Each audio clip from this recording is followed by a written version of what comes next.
Presidente. Don Gabriel Boric Font, bienvenido a este sexto y último capítulo de Elegidos. Esta invitación, mire esta recepción. Por favor, como le decía, es una invitación a revisitar el pasado para entender un poco el presente, que no está fácil, pero con una mirada puesta más bien en el futuro. ¿Qué espera para esta noche? Bueno, de partida es sorprendente entrar y ver a tanta gente querida, emocionante pensar cómo la historia se mezcla, la historia grande de Chile se mezcla siempre con las historias cotidianas y cómo entre todos aquí las vamos tejiendo, construyendo. Y que lo primero que pienso es que si bien me toca estar a mí acá, la historia la hemos construido muchos y muchas y veo acá a grandes protagonistas también de esa historia. Así que es muy emocionante estar acá. Usted, de alguna forma, representa a una generación que llegó a encontrarse con un país ya con una herida sangrante.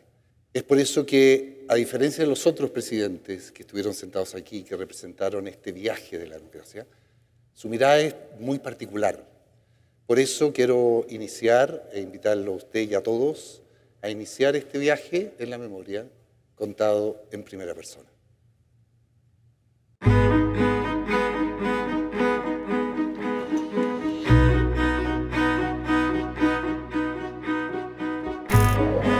Pagaré con mi vida la lealtad del pueblo.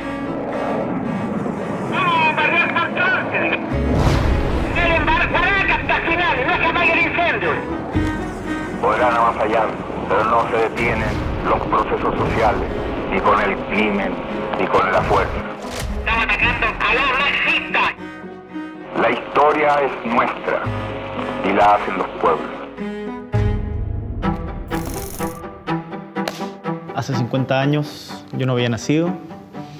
Mi padre era un joven profesional magallánico en la ENAP y mi madre una adolescente de 13 años, también en Punta Arenas. No se conocían aún y con sueños de construir un país más justo que me transmitieron.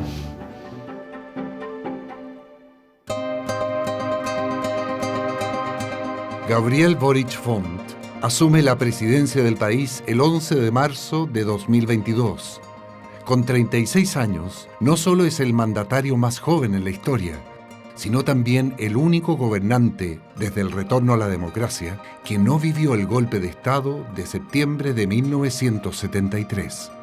Yo nací el 11 de febrero de 1986 en Punta Arenas y tengo algunos recuerdos difusos de los 80, pero que los he ido quizás reconstruyendo más bien con la memoria histórica más que con la propia. Y muy anclado en Magallanes. Todo, para mí Magallanes era mi mundo. Hijo mayor del matrimonio compuesto por Luis Boric Scarpa y María Soledad Font Aguilera, Gabriel nace y vive sus primeros años en las postrimerías de la dictadura militar. Me acuerdo que en mi casa había un mueble blanco donde había una calcamonía del no. Esto, por lo tanto, debe haber sido el 88, yo tenía 2 años y me acuerdo de esa calcamonía. Obviamente, con tan solo 2 años de edad, Gabriel no entiende entonces el significado de aquella calcomanía. Mucho menos sabe que mientras él da sus primeros pasos, el régimen militar de Augusto Pinochet da sus últimos.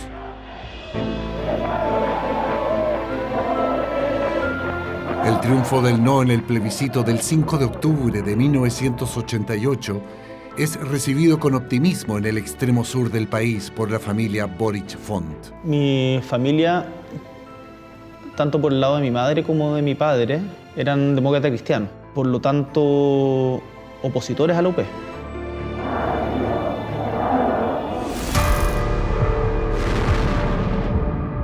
Y cuando fue el golpe, mi padre siempre me dice que él se opuso desde un principio. Él, de haber tenido un poco menos de 30 años, trabajaba en el edificio central de ENAP, que queda en la plaza de Punta Arenas, y dice que lo sacaron con fusil, apuntándolos y con las manos en alto, los sacaron a todos, y afuera estaba la intendencia y hay unas imágenes donde habían tanquetas. Una cosa que siempre me sorprendió mucho en las rememoraciones del golpe que se hacen históricamente es que cuando se plantea desde la televisión, siempre se pone mucho énfasis en Santiago, por evidentemente la moneda, pero el golpe también sucedió en regiones y también se vivieron historias terribles.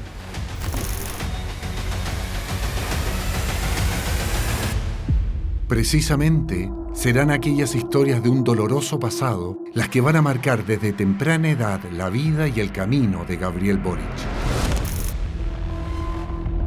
Ya en la década de los 90, mientras avanza la incipiente democracia, un extra de prensa interrumpe la habitual programación de la televisión. Me acuerdo una vez viendo monitos,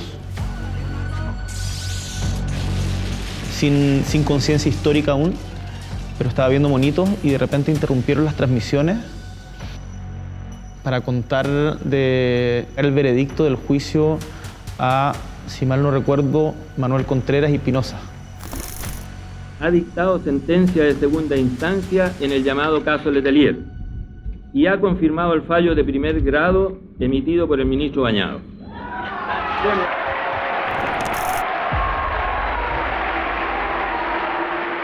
Y la interrupción de los monitos fue muy larga. Entonces yo alegué y le dije algo a mi papá que estaba por ahí, y mi papá me dijo: hemos esperado por justicia durante tanto tiempo que bien puedes esperar unos minutos más. Y me quedó muy marcado porque no entendía a qué se refería con justicia, de qué estábamos hablando, pero me calmó la ansiedad.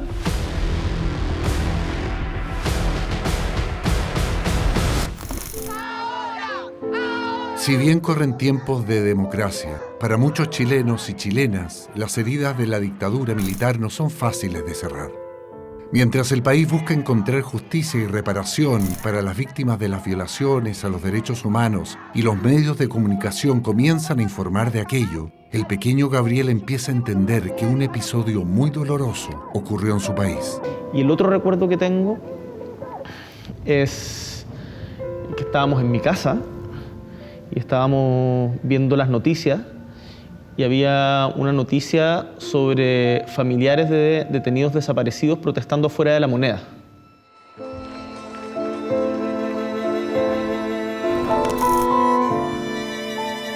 Nosotros los buscamos y esperamos por ellos como que si hoy día hubieran desaparecido mientras no los encontremos. Y le pregunté a mi papá, papá, ¿por qué no aparecen? ¿Por qué están perdidos? Y me explicó, me dijo algo así como, están desaparecidos porque los mataron. Me acuerdo muy la imagen de las familiares, mujeres, protestando en búsqueda de sus seres queridos. Soy madre de Alfredo Roja Castañeda detenido y desaparecido el 4 de marzo de 1975.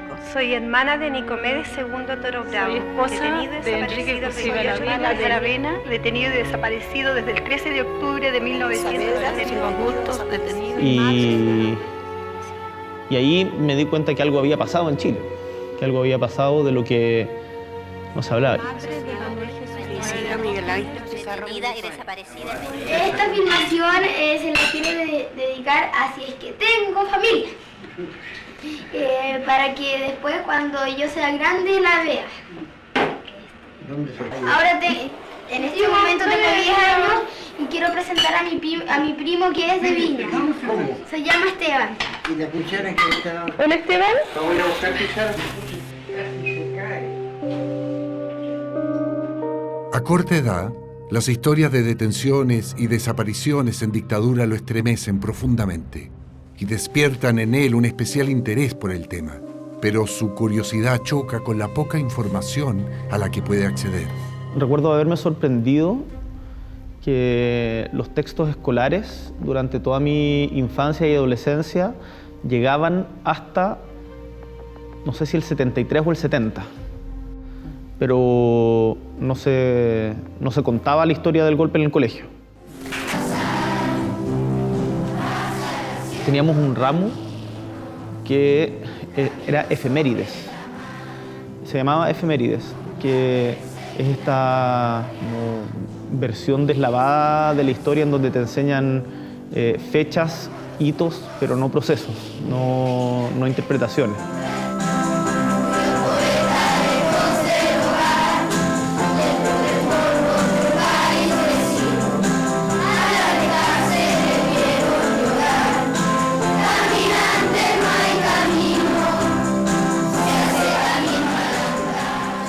Y quizás a través de la música empecé también a cuestionarme más, cuando empecé a escuchar Fiscales, Miserables.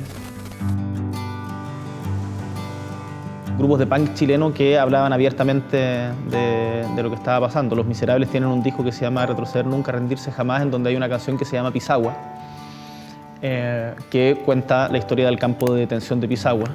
Entonces ahí uno se iba metiendo y relacionando los hechos. Y después mi conocimiento se dio principalmente por la lectura, que mi padre además me incentivó mucho. Mi papá cuando viajaba siempre me traía un libro o un cassette, y ahí empecé a leer y a formarme y a entender lo que había pasado.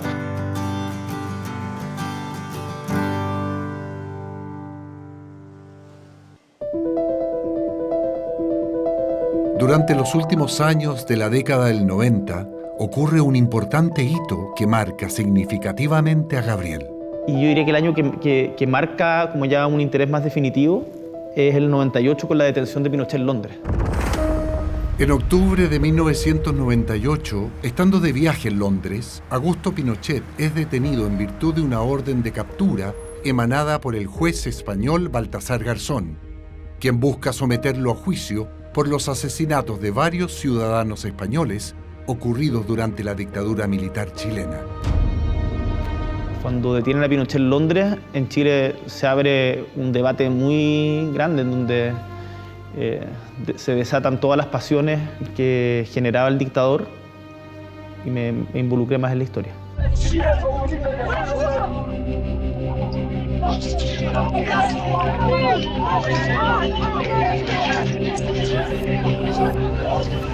Malditos ingleses, malditos ingleses.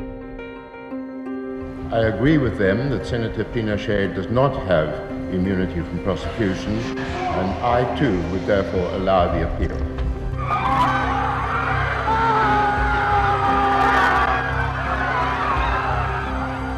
Chile no se merece esto. Ustedes saben como chilenos que no se merece esto. Pinochet tiene que venir acá. Nada borra lo que es el significado de este fallo universal. Mi padre ha recibido el golpe el día de su cumpleaños, con un sadismo y una crueldad que va más allá de las condiciones reales de los derechos del hombre. Mientras en nuestro país los ánimos se acaloran entre partidarios y opositores a la figura del general Pinochet, Gabriel Boric comienza a buscar en su familia y cercanos la información que no encuentra en la educación formal. De a poco empieza a reconstruir aquella historia que no vivió y a forjar su propia conciencia política. Un personaje importante en este aspecto es su tío, Roque Tomás Escarpa. Él fue un periodista de oficio y era un hombre de radio, demócrata cristiano también, muy activo, y fue un férreo opositor a la dictadura, y por lo cual recibió muchas amenazas y, según me comentaron después, y se vivía un poquito eso a principios de los 90, hubo harto miedo, porque en Punta Arenas, además, en Punta Arenas fue la primera protesta pública contra Pinochet, lo que se conoce como el puntarenazo. El domingo 26 de febrero de 1984, la plaza de Punta Arenas fue el escenario de una de las primeras manifestaciones públicas en contra de Augusto Pinochet. Cuando junto a militares y civiles el general se dirigía a realizar una ceremonia oficial, un grupo de personas comenzaron a gritar consignas en su contra. Le gritan desde la iglesia catedral, le gritan a Pinochet asesino, un grupo de manifestantes en la plaza. Fue muy potente.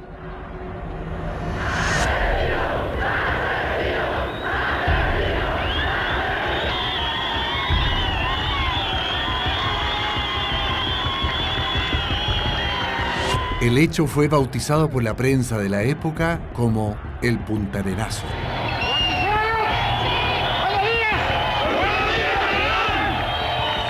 Y después los militares en represalia pusieron una bomba en la parroquia de Fátima y hubo una persecución muy fuerte.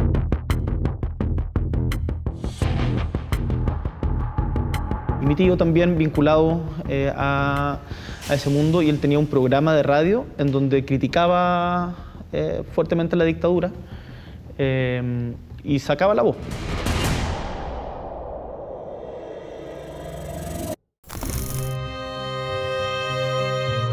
Años más tarde, tras el fin de la dictadura, Roque Tomás Escarpa se convierte en el primer intendente de la nueva democracia en Magallanes y su sobrino Gabriel en una frecuente visita en su hogar. Ir a su casa para mí era fascinante porque era el lugar donde más libros había que yo conocía. Conversábamos de todo, le gustaba mucho la historia y yo lo iba a ver mucho. Era de estos tíos a los que como uno llegaba sin aviso. Recuerdo que me contó, por ejemplo, que alguna vez contribuyó a salvar a algunas personas que habían sido condenadas por consejos de guerra en Punta Arenas.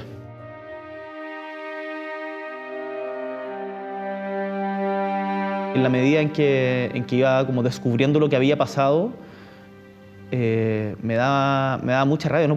Me costó mucho como creer y entender que habían matado gente por pensar distinto. Y más aún que habían hecho desaparecer a gente. Eso no, era una cuestión que me violentaba muchísimo. A medida que va creciendo y la década de los 90 se va despidiendo, Gabriel, quien ya es un adolescente, comienza a relacionarse con otros estudiantes que comparten sus mismas inquietudes. Yo empecé a militar políticamente relativamente joven, a los 13 años más o menos, en una organización éramos todos cabros chicos, se llamaba I al Cubo, Intransigencia Izquierda Insurreccionalista. Y teníamos reuniones de formación entre nosotros mismos, los viernes a las 3 de la tarde. Entonces discutíamos cosas tales como ¿el fin justifica los medios? Nos hacíamos esas preguntas. Y leíamos y después hacíamos intercambio de música y de libros. Yo ahí me fui politizando a partir de lectura de historia principalmente. Es en esta época de estudiante que participa activamente en jornadas de liderazgo. Se invitaban a como referentes de la política regional a conversar con los estudiantes. Era una instancia muy única y especial. Ahí, a partir de esas jornadas de liderazgo, en donde se invitaban a centros de estudiantes de otros colegios, me di cuenta, ahí tomé conciencia de las diferencias de clase que existían incluso en una ciudad tan chica como Punta Arenas. Yo iba en un colegio particular y empecé a conocer a chicos y chicas de colegios municipales. A medida que Gabriel Boric amplía su mundo y su pensamiento, va perfilando cada vez con más claridad su domicilio político. Me hice de izquierda cuando me di cuenta que parte de los privilegios que tenía se sustentaban en que otros no los tuvieran. Y esa injusticia estructural me pareció que debía ser cambiada y que todos debíamos tener acceso a las mismas oportunidades. Así lo planteábamos en esos tiempos. En el año 2000 participa en un importante hito en la organización de los estudiantes secundarios de Punta Arenas. Al alero de lo que entonces se llamaba el INJ, hoy día es el INJUF, el Instituto Nacional de la Juventud, creamos la Federación de Estudiantes Secundarios, la FESES, de Punta Arenas. Y me acuerdo que la primera actividad que tuvimos, me acuerdo que redactamos los estatutos de la FESES, nos juntamos y hubo una protesta habían despedido a unos trabajadores del Liceo de Hombres, del Luis Alberto Barrera. Y los que estábamos en esta formación, formando la FESES, y llamamos a una conferencia de prensa, en donde llegaron, por supuesto, solo medios regionales y poquitos, y hicimos el gesto simbólico de sacarnos las corbatas.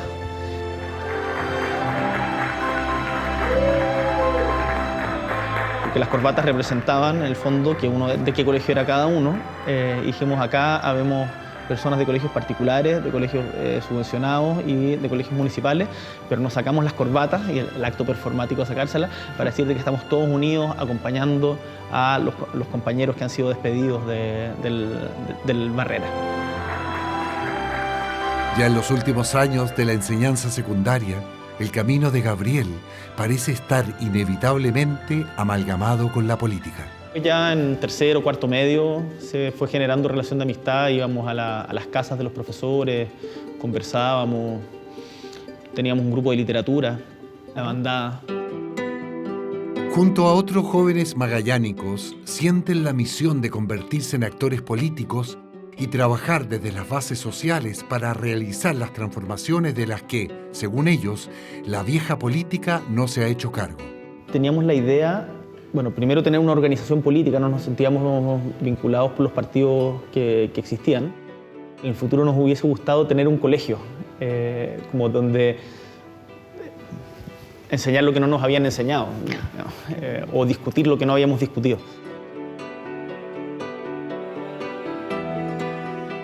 Durante su último año escolar, Gabriel, junto a otras personas afines a sus ideales políticos y sociales, se reúne con frecuencia en un bar de Punta Arenas llamado El Madero. En ese lugar, medio humorada pero también medio en serio, firman un documento al que llamaron el Manifiesto del Madero.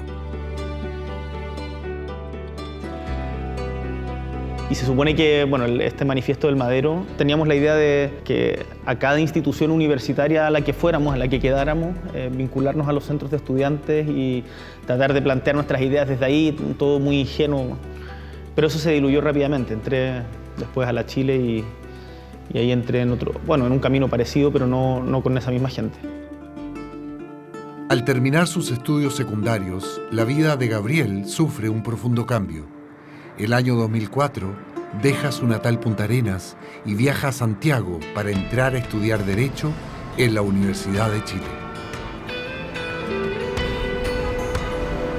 Fue muy difícil en términos de que Santiago es muy distinto a Punta Arenas.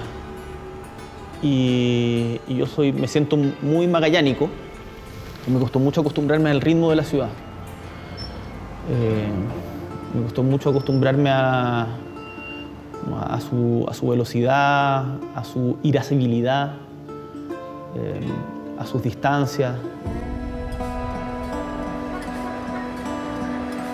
Son días difíciles, donde la capital parece más fría que su austral Magallanes.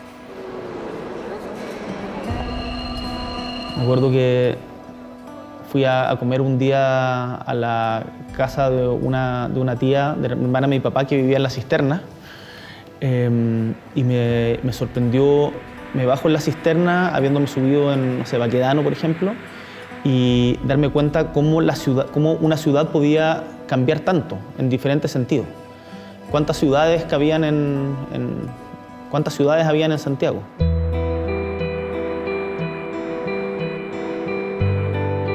Me vine a Santiago pololeando con una compañera de Punta Arenas, entonces la extrañaba mucho, y me costó también fue quizás primer ruptura amorosa difícil. Un año bien melancólico. El primer año, 2004, fue bien melancólico.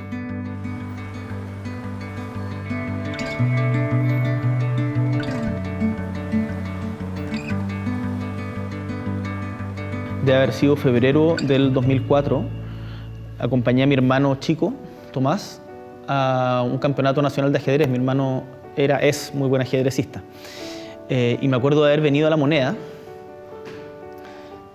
En esa época, mirar por primera vez La Moneda, y me acuerdo de tratar de conectarme con el día del golpe.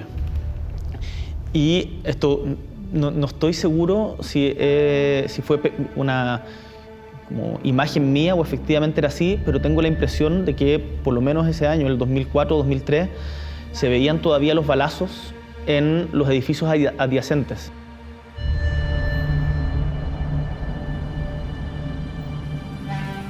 Era muy escalofriante, muy estremecedor.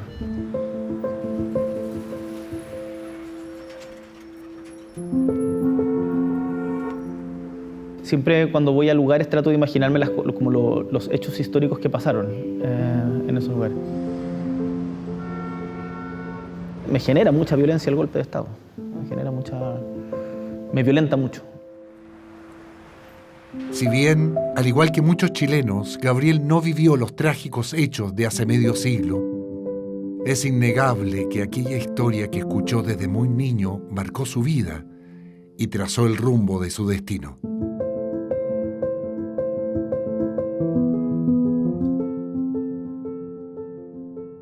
El golpe mata a Allende, a mucha gente, pero mata a la democracia también, mata parte de la historia de Chile. El hecho de que se bombardee La Moneda era muy claro lo que venía.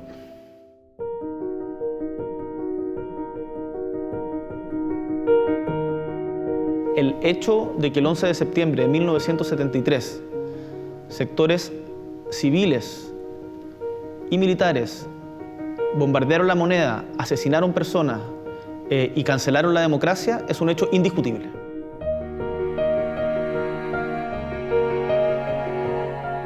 Se mató, se torturó, se hizo desaparecer. Y eso no es aceptable.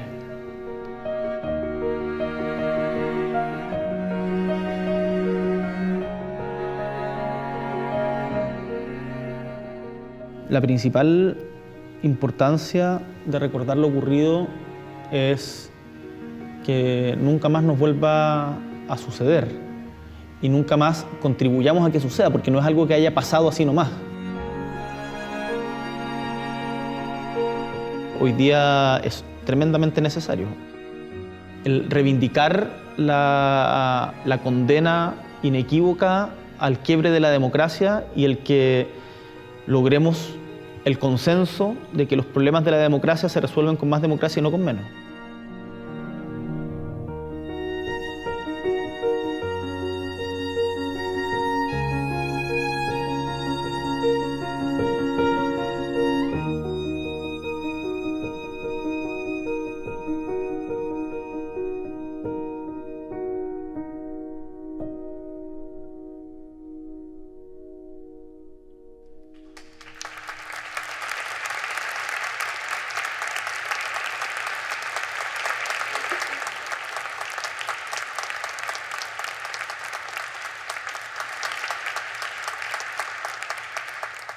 Como lo decía usted ahí, presidente, y como lo hemos dicho, claro, usted representa a una generación que no había nacido para el golpe. Pero viendo este recorrido histórico, pensando en su sensibilidad, pensando en su gusto por la lectura, por la música, ¿cuánto queda de ese joven revolucionario, idealista, me imagino con ganas de hacer justicia? ¿Cuánto queda de eso? Mucho. Cuando uno se forma políticamente, los ideales y principios se marcan a fuego. Uno puede ir teniendo cintura táctica, decimos, y ir viendo qué es lo mejor para el momento, pero los principios y el lugar hacia donde aspiramos llegar, yo diría que se mantiene incólume. Pasa el tiempo y usted llega a la presidencia con un estilo distinto, un estilo sin corbata que podemos deducir cuál es el origen del sin corbata, en ese gesto.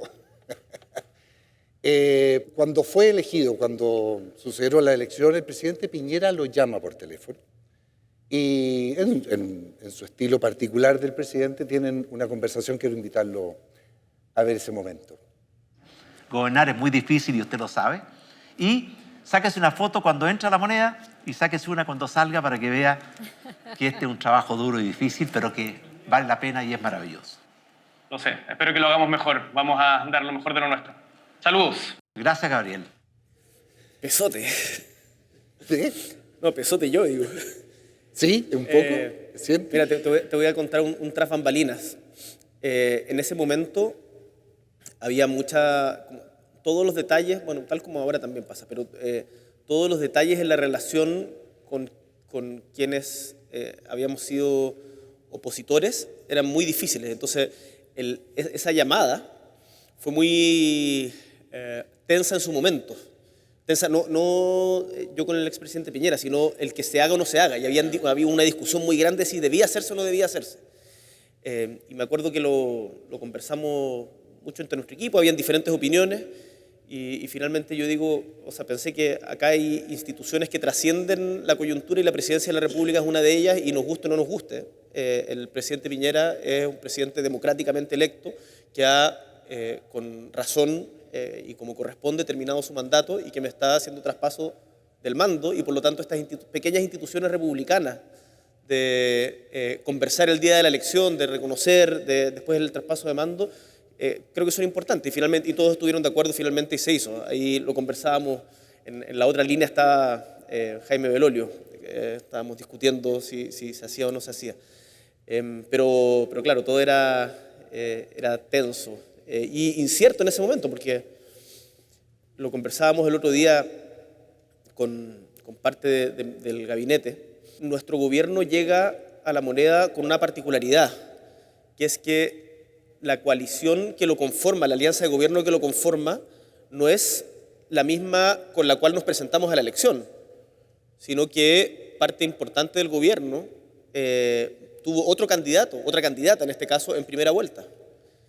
Y por lo tanto ese cruce de identidades todavía no estaba resuelto en ese momento.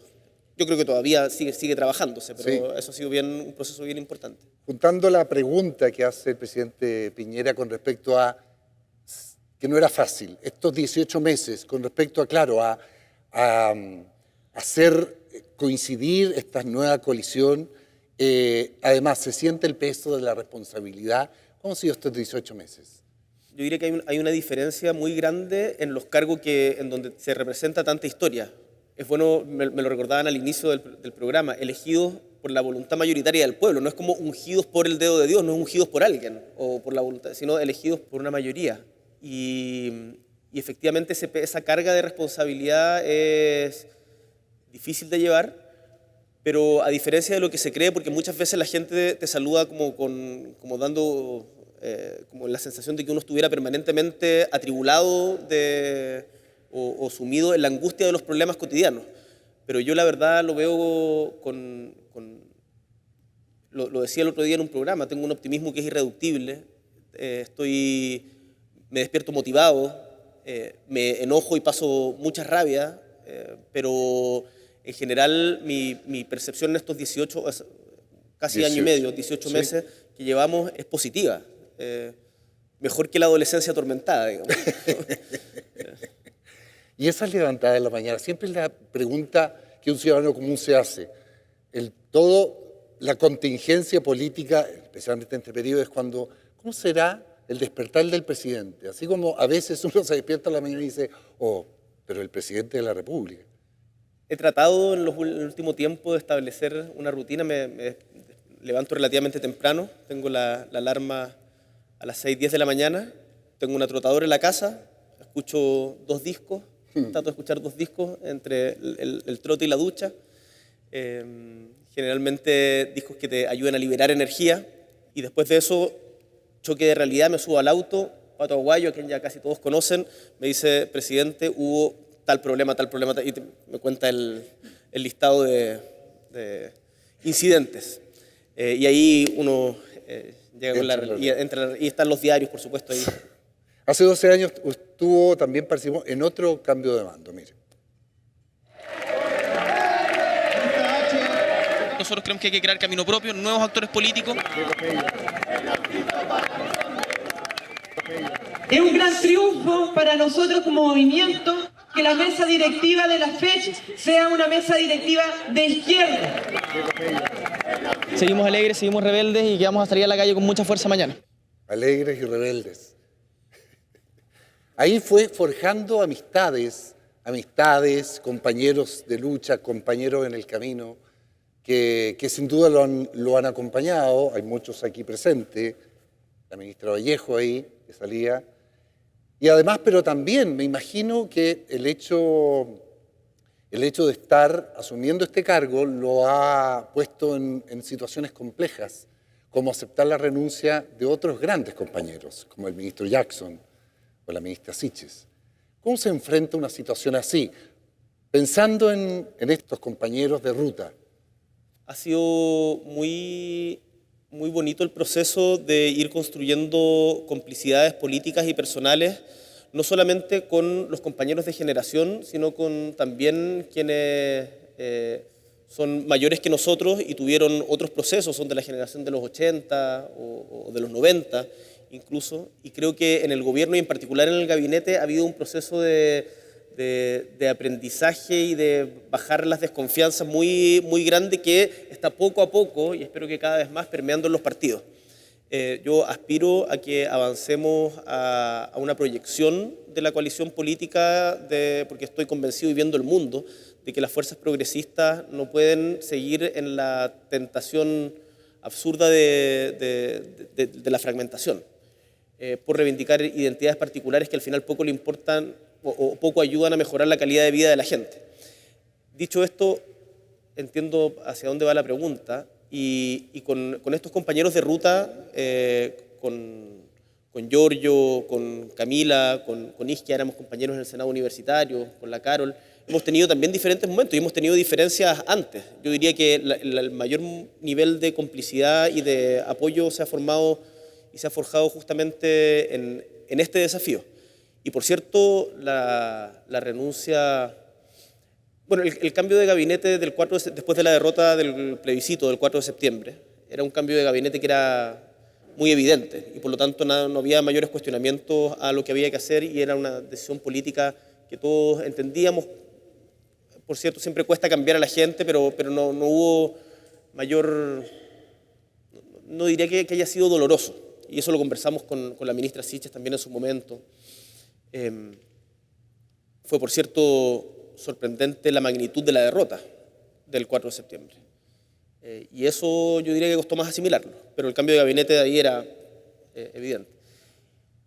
Y lo del ministro Jackson, al ministro Jackson se le atribuyeron delitos, cosas que no hizo, y se generó una presión en donde se puso su cabeza como precio para poder sentarse a conversar respecto de otras cosas que son importantes y que a nosotros nos parecían y nos siguen pareciendo que son prioritarias para los chilenos. Y finalmente lo que hace el ministro Jackson es decir, ¿sabes qué? Yo no voy a seguir siendo piedra de tope para que discutamos el tema de pensiones. Y por lo tanto él presenta su renuncia indignable, lo que me parece un gesto correcto, que fue difícil. Lo conversamos en su momento con la ministra Toá, con la ministra Vallejo, con quienes converso diariamente de la coyuntura y me nutro mucho de ese tándem. Y en política hay que tomar decisiones que duelen para poder avanzar. Ahora esperamos que eso se traduzca efectivamente en avances, porque hasta el día de hoy los chilenos y chilenas siguen esperando la reforma previsional. Entonces ahí yo aprovecho la instancia de convocar a todos a que nos pongamos de acuerdo en eso. La gente no puede seguir esperando. ¿Y ha sido difícil el diálogo? Ha sido difícil el diálogo, ha sido muy crispado. La actual oposición tiene una crítica legítima, desde mi punto de vista, a cómo nosotros ejercimos nuestro rol de oposición en el gobierno del presidente Piñera. Lo que a mí me resulta sorprendente es que, teniendo una crítica legítima a cómo nosotros ejercimos ese rol en ciertos aspectos, y siempre vamos a diverger en otros, se comporten de la manera que ellos dicen que no había que comportarse. Y por lo tanto terminemos en una suerte de vendetta en donde ojo por ojo todos nos quedamos ciegos. ¿Ha sido injusta? Y ahí es que más que injusta, porque la justicia no es respecto ni de mí ni del gobierno, si al final nosotros vamos a pasar y los ministros van a ir cambiando. Al final la pregunta que tenemos que hacernos en lugares como este tan cargados es si es que lo que hicimos como clase dirigente en el momento que nos tocó estar a la cabeza de las decisiones del país contribuyó a mejorar la calidad de vida de los chilenos y chilenas. Yo estoy convencido de lo que hemos hecho hasta este momento, de aumentar el sueldo mínimo, de rebajar la jornada laboral a 40 horas, del copago cero, de la ley TEA, del royalty minero, avanzan en la dirección correcta, pero creo que hay reformas estructurales que nos ha costado mucho y que debiéramos tener la convergencia entre gobierno y oposición, y para eso todos tenemos que movernos hacia un mismo centro y no estar como permanentemente escapando del otro. Yo creo que ahí ha faltado generosidad, lo que requiere previamente que nosotros reconozcamos también cuando cometimos errores. Por ejemplo, hoy día a mí me parece muy evidente que la acusación constitucional que presentamos como oposición contra el ministro de Educación en su momento, durante la pandemia, fue una acusación equivocada. Y creo que es bueno reflexionar públicamente respecto de eso, decirlo, porque también ojalá ayude a facilitar las cosas hoy día. Usted, claro, se ha caracterizado de repente a asumir errores, como ahora. Eso no le gusta mucho a la... Bueno, no sé si a nadie. No, sí, hay gente que lo valora pensando en... Es como una... A mala imagen va a ser un meme de esto. No, claro, hay algunos que dicen que es el... Aguante Guillermo en todo caso. El tema de la voltereta, pero otro es un acto de humildad. Que dentro de la cercanía que usted ha generado con la política y con su relación con el gobierno, tiene que ver con eso, con de repente asumir que también ha sido crítico. Usted, llegando como diputado, fue tremendamente crítico con el gobierno de la presidenta Bachelet. Incluso sentada ella dijo que fue muy duro, pero que estaba de acuerdo con las cosas que usted decía. Una vez almorzamos con la presidenta Bachelet en Cerro Sombrero. Cerro Sombrero es un pequeño pueblo, muy pequeñito en la isla Tierra del Fuego, y fuimos a ver una obra de NAP y almorzamos con ella, y yo le dije algo muy duro, respetuosamente, pero respecto a la reforma laboral. Y efectivamente me dijo algo así como después, cuando ya sabes, porque habían otros parlamentarios, y me dice: estoy de acuerdo contigo, pero no tenemos las mayorías. No tenemos, o sea, como sigue empujando. Y efectivamente yo creo que se necesita gente que esté empujando. Y bueno, la presidenta Bachelet, yo le tengo un profundo respeto, cariño y agradecimiento, porque ha sido tremendamente generosa con nosotros en compartir su experiencia. Y hoy gobierna con mucha gente cercana a ella. Con gente cercana a ella, sí. Usted en el estallido, ya siendo diputado, toma un rol tremendamente activo. Claro, solidarizando con todas las demandas y además criticando duramente todas las violaciones a los derechos humanos que se estaban viendo ahí. Incluso posteriormente, durante su candidatura presidencial, fue bastante crítico con el presidente Piñera. Mire. Sepan que a quienes sean responsables los vamos a perseguir nacional e internacionalmente con todas las vías de la ley, así que, señor Piñera, está avisado. Esta amenaza, con el paso, con estos más de 18 meses, ¿cómo la ve? Mira, hubo 4 informes de organismos internacionales que establecieron que en Chile se estaban viviendo durante el estallido social violaciones importantes a los derechos humanos y que eso era grave. Yo tengo la convicción que cuando hay violaciones a los derechos humanos, sea quien sea el responsable, tiene que asumir esas responsabilidades. Ahora, eso no me corresponde y esto es algo que como presidente en ejercicio es algo de lo que uno tiene que estar muy consciente. Uno no puede atribuirse funciones que no tiene. Y eso le corresponde determinarlo a los tribunales de justicia. Yo creo que durante el estallido social, tanto el mando civil como el policial pudo haber hecho más por evitar lo que sucedió. Y desde esa perspectiva, no por el hecho de estar en el poder uno se transforma y asimila a quien estuvo antes ahí por enfrentar las mismas dificultades. Tenemos diferencias, hubiésemos hecho las cosas de manera distinta. ¿Lo ha conversado con él? ¿Ha tenido un par de encuentros? ¿Se ha dado la instancia ahí en una instancia privada? Yo estoy convencido, no tengo ninguna duda de que el presidente Piñera es un demócrata. No tengo ninguna duda de que es un demócrata y que en su gestión, en sus dos gobiernos, buscó genuinamente lo que él pensaba era lo mejor para el país. Y en esas herramientas tenemos diferencias que son evidentes y se expresan públicamente siempre. No hemos conversado en detalle respecto de ese punto, pero no tendría problema en hacerlo. Yo creo que desde el gobierno se pudo haber hecho más. Ahora, recordemos que las instituciones venían con un problema de mucho antes. Las instituciones, había habido un descabezamiento de los generales de Carabineros antes por el caso Huracán y el asesinato de Catrillanca antes. Entonces había un problema, una tensión muy grande, pero sin lugar a dudas se pudo haber hecho más. Y lo que nosotros hicimos en ese momento, o sea, a mí me parece muy equivocado, o más bien, yo no voy a pedir perdón por haber denunciado que se estaban violando los derechos humanos en las calles en Chile. Con la ministra Vallejo, recuerdo que fuimos un día en toque de queda. En los primeros días en toque de queda tuvimos que pedir salvoconducto. Fuimos a recorrer comisarías en Santiago, en donde habían bueno, muchas personas detenidas. Era una situación muy, muy crítica. Y lo vimos. Y yo estuve con Gustavo Gatica y su familia el día que lo operaron en el hospital, si no me equivoco, en Santa María. Muchos otros compañeros estuvieron con Fabiola Campillay. Entonces, que ahora pretendan decirnos algunos que esto fue solo un estallido irracional de violencia y que no hubo abusos graves y violaciones a los derechos humanos por parte del Estado de Chile, creo que no se condice con la realidad. Hubo violencia que no se justifica, por cierto. Esa violencia es condenable, por cierto. No tengo ninguna duda. ¿La violencia tiene que ser una herramienta legítima en política? No. Nunca.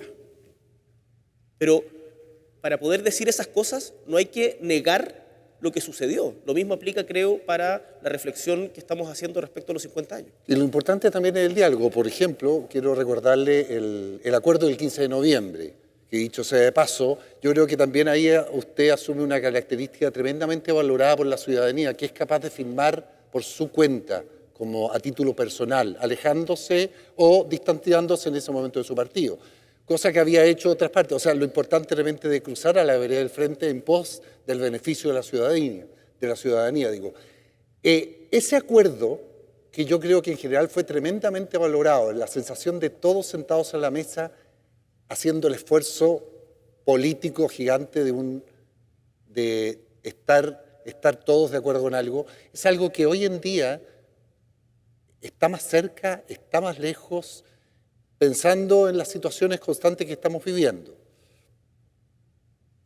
Hoy día, en este momento, pareciera estar más lejos, pero yo creo que esas cosas dependen de la voluntad política, y por lo tanto la voluntad política se construye conversando, y yo le he manifestado a los principales liderazgos de la oposición institucionalmente a través de sus partidos, pero también en conversaciones privadas, que nosotros como gobierno estamos disponibles para llegar a grandes acuerdos en función de, insisto, mejorar la calidad de vida de los chilenos y chilenas. Y eso implica moverse de las posiciones originales que uno tenía. Y nos ha costado encontrar contrapartes en eso que estén dispuestos a salir de la presión de la presión de los propios. Desde la derecha alegan que la emergencia del Partido Republicano los tironea mucho a ellos para no perder a su propia base social. Yo creo, honestamente, que eso es un error y que cuando uno... esta frase famosa, si mal no recuerdo, es de Eduardo Frei Montalva, pero no se humilla quien pide por Chile. Y cuando hay un bien superior, los intereses partidistas debieran quedar... el cálculo de corto plazo de la próxima elección debiera quedar un poco de lado. Y en eso efectivamente ha sido difícil, pero estamos trabajando. Yo espero que tengamos resultados en esto, en cuestiones que le importan a los chilenos y chilenas. Y en este mismo edificio está diariamente la lucha por el segundo proceso constituyente. Así es. ¿Tiene la esperanza de terminar su mandato habiendo firmado una nueva constitución? Tengo esperanza, por cierto. La esperanza es algo a lo que yo no renuncio, pero tengo esa sana mezcla de optimismo de la voluntad y pesimismo de la inteligencia. Y veo que lo que está haciendo quienes tienen hoy día mayoría en la Convención Constitucional se aleja de la posibilidad de tener una constitución que sea una casa común para la mayoría de los chilenos y chilenas, con cuestiones abiertamente que van en contra de toda lógica, como el tema de las contribuciones, que favorece principalmente a los más ricos de este país, pero con otras cosas más de fondo, como el retroceso en los derechos de la mujer, que es algo a lo que nosotros por lo menos no estamos disponibles a aceptar. Yo espero que en esto se recapacite, en estos días, mientras conversamos, hay conversaciones entre las diferentes fuerzas en la convención para tratar de llegar a acuerdos, y yo creo que y lo del 15 de noviembre lo demuestra. El 15 de noviembre estuvo a punto de fracasar muchas veces. Fueron como 48 horas seguidas en que estuvo a punto de caerse. Y se logró porque se le puso una voluntad que logró sacarlo adelante. Yo espero que en el proceso constituyente quienes hoy día tienen mayoría entiendan que, tal como la tuvieron otros en el anterior y fue circunstancial, el problema constituyente, si es que no se cierra ahora, va a seguir abierto para el gobierno que venga. Porque tenemos una constitución, la de 1980, que uno es, desde mi punto de vista al menos, ilegítima en su origen. Se ha legitimado en el ejercicio y a partir de todas las reformas que se han hecho en democracia, pero tiene un vicio de origen muy fuerte. Pero dos, no es capaz de dar respuesta o no está a la altura de los desafíos que Chile tiene que enfrentar hoy.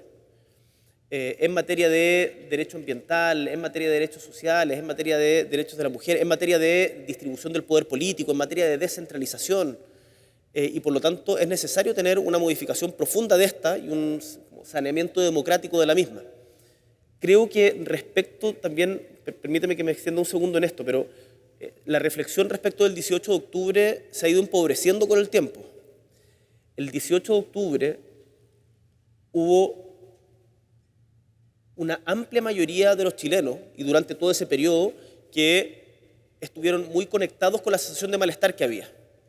Esa sensación de malestar hoy día se ha traspasado a otros temas, pero sigue existiendo. Y yo invito a todos a que nos preguntemos qué hemos hecho para resolver lo esencial de esos problemas. La distribución injusta de la riqueza, la calidad en el acceso a la salud, qué estamos haciendo. Y nosotros desde el gobierno tenemos algunas respuestas para aquello. ¿Qué estamos haciendo en el derecho a la vivienda, por ejemplo? Pero creo que como sistema político no hemos sido capaces de enfrentar las causas más profundas de la crisis social que vivimos. Y cuando uno no las enfrenta, las patea para adelante y terminan reventando después. Entonces es muy cortoplacista pensar en que, bueno, total, me quedo con la Constitución del 80. Si se rechaza, me quedo con la del 80, total. Yo creo que es de un cortoplacismo grande lo que se está viendo por parte de la mayoría de la Convención hoy día. Hablemos un poco de esta conmemoración de los 50 años. cuando inició su gobierno, cuando se dio cuenta que iba usted a ser el presidente que iba a conmemorar los 50 años, ¿qué imaginó? ¿O se asemeja a lo que está sucediendo hoy día, no solamente en la forma, sino más bien en el fondo quizás? Porque quizás, claro, se podrían haber diseñado distintos eventos, pero en el fondo, lo que está sucediendo en la discusión diaria con respecto a qué es qué, cómo lo ven. Bueno, primero encuentro muy valioso lo que están haciendo desde los diferentes medios de comunicación, de revisitar la historia, escarbar, conocer, dar a conocer cosas que no se sabían. Este mismo programa, la valoración de las instituciones y la democracia, creo que se refuerzan con este tipo de conversaciones. Sin embargo, en el ambiente político, la verdad es que siento que hemos tenido un retroceso respecto de donde estábamos hace 10 años. Si hace 10 años había una clara condena al golpe de Estado, hoy día hay algunos parlamentarios de derecha que te dicen, no, es que sin Allende no hay Pinochet. Yo creo que esa frase es muy preocupante, porque ¿qué es lo que significa eso? Que si es que las condiciones se repitieran, ¿volverían a hacer lo mismo? O sea, ¿volvería a haber otro Pinochet? Si es que nosotros, si es que tuviéramos diferencias tan estructurales como se tuvieron en ese momento y las instituciones crujieran, ¿la alternativa sería un Pinochet? Nuestra respuesta a eso es que no. La democracia siempre tiene otros caminos, que son pacíficos, que son institucionales. Y ahí me parece que hay algo que reflexionar más allá del dime y direte de si firmo o no firmo una declaración, no sé, más allá de eso, si acá esto no... Eso es, como decía el presidente Lagos, todas esas polémicas van a ser hojarasca, lo que queda es los principios profundos que defendemos. Y los principios profundos que somos capaces además de compartir. No solamente los que somos capaces de afirmar entre los propios, sino los que somos capaces de compartir como sociedad y diferentes actorías políticas. Y en eso yo creo que en este momento, y ojalá que logremos revertirlo, y yo voy a trabajar para revertirlo, no para profundizarlo, creo que con ciertos sectores de derecha ha habido un distanciamiento. Presidente, usted siendo un profundo admirador del presidente Allende, ¿hay alguna enseñanza que usted puede sacar de ahí, de ese gobierno, del gobierno de Salvador Allende? Hay múltiples enseñanzas, muchas de ellas no son novedad, sino también son parte de la reflexión que dio la misma izquierda en el exilio y en la clandestinidad. Uno, lo dice, de hecho, Isabel Allende, la hija de Salvador Allende, sacó un libro esta semana que se llama algo así como La Semana del 11, en donde cuenta su experiencia desde el 8 de septiembre en la tarde hasta el 15 de septiembre, en donde sale al exilio por 17 años a México. Y en un párrafo dice, nosotros también sacamos experiencias de esto, la principal es sin lugar a dudas que para hacer grandes cambios estructurales tenemos que hacerlos con mayorías sociales estables, algo de esas características. Yo diría que eso es un aprendizaje que reverbera también con los resultados del plebiscito. Reverbera la historia con los resultados del plebiscito y habla de la sabiduría del pueblo también. Que muchas veces desde las élites políticas uno no puede pretender alejarse del sentido común de su pueblo. Creo que eso ahí se han cometido errores. Y eso es un aprendizaje importante. Pero cuando se trata de equiparar la reflexión respecto de la unidad popular con el golpe, me parece que hay una trampa histórica que es inadmisible. Y que si hubiese mira, acá nadie pretende imponer, o por lo menos nosotros no pretendemos imponer una sola versión de la historia. De hecho, hemos invitado a sumarse a una declaración de principios que explícitamente reconoce las diferencias que tenemos respecto al pasado. Pero lo que desde mi punto de vista no es discutible es que el gobierno del presidente Allende fue un gobierno democrático, fue un gobierno constitucional, fue un gobierno en donde se respetó de todo punto de vista la libertad de expresión y la libertad de los ciudadanos, lo que es un contraste inmediato con lo que viene desde el 11 de septiembre en adelante. Entonces, comparar la UP con la dictadura militar me parece que no es... históricamente no se sostiene. Este programa ha querido en este viaje, en estos 6 capítulos, con todos los presidentes desde la vuelta a la democracia, dejar en claro el valor irrestricto a lo que es la democracia. El presidente Lagos, sentado hoy mismo, hablaba, que me pareció una muy buena metáfora de hablar de la democracia como una planta, por la fragilidad y por el cuidado que necesita. Y creo que en este viaje que hemos hecho durante todos estos capítulos ha quedado bastante claro de que en eso estamos todos de acuerdo, y evidentemente también en el rechazo absoluto a la violación de los derechos humanos. Quiero invitarlo a ponerse de pie, presidente, y que me diga cómo le gustaría que lo recordaran pensando en el futuro. Dime. Que a propósito de lo que estabas diciendo y la reflexión del presidente Lagos, escuchaba ahora mientras hablaba a León, que es el único que está hablando en este momento, que mi hermoso sobrino que está ahí, y pienso que la democracia es cuidar una vida, porque efectivamente es muy frágil, corre muchos riesgos, incluso cuando se siente uno como persona muy seguro de sí mismo, puede desvanecerse de un momento a otro. Entonces, qué linda la reflexión de la planta, yo lo asemejo, me voy a acordar de mi sobrino ahora. ¿Y cómo le gustaría que lo recordaran el presidente más joven? ¿A mí? ¿Sí? No, espero que no me recuerden por el tema de la juventud. Espero que nos recuerden por las transformaciones sociales que hayamos logrado, más que por características propias de la personalidad. Y para eso estamos trabajando como gobierno, y para eso tengo un tremendo equipo, y nos apoyamos en el respaldo de la gente y tratamos de estar con la gente siempre. Y pensando que sí es el presidente más joven, y en este libro todos los expresidentes han soñado, han imaginado, han deseado y han pensado en 50 años más. Idealmente, ¿cuál es su sueño? Entonces, invitarlo a escribir pensando que quizás usted va a ser el único que en 50 años más lo pueda leer. Así que tiene aún más valor, por favor. Para el Chile de los próximos 50 años, no sueño un lugar sino un camino. Hoy tenemos las condiciones de posibilidad para materialmente estar cada vez mejor, pero nos falta encontrarnos, volver a creer en el sueño colectivo de una patria justa y, en definitiva, recuperar la confianza en nosotros, entre nosotros y para con nuestras instituciones. Por eso, el camino con el que sueño es ancho, como el que cantaba Víctor, donde quepamos todos en la medida en que avancemos juntos, al paso del más lento para no dejar a nadie atrás. En 50 años, espero poder mirar atrás y sonreír orgulloso por la ruta que en este tiempo abrimos a los que vendrán. Gabriel Boric Font, septiembre 2023.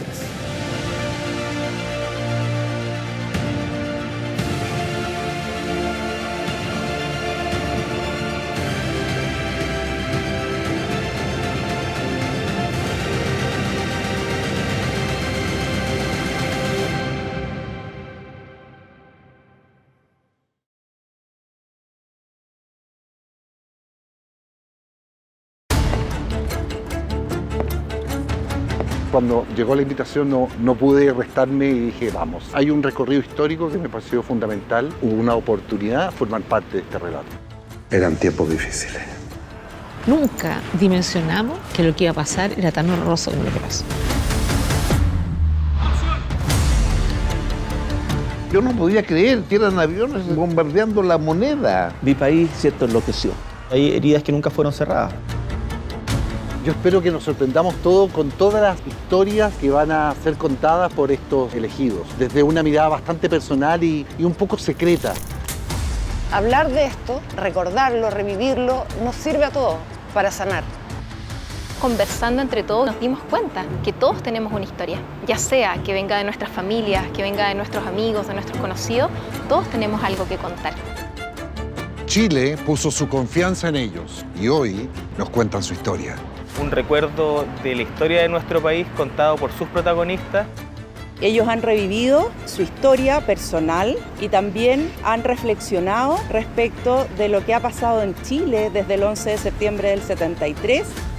Fueron los elegidos, los elegimos nosotros. Y para mí elegidos es el futuro de Chile. ¿Elegidos? Elegidos. Elegidos. Elegidos. Elegidos. 50 años en primera persona.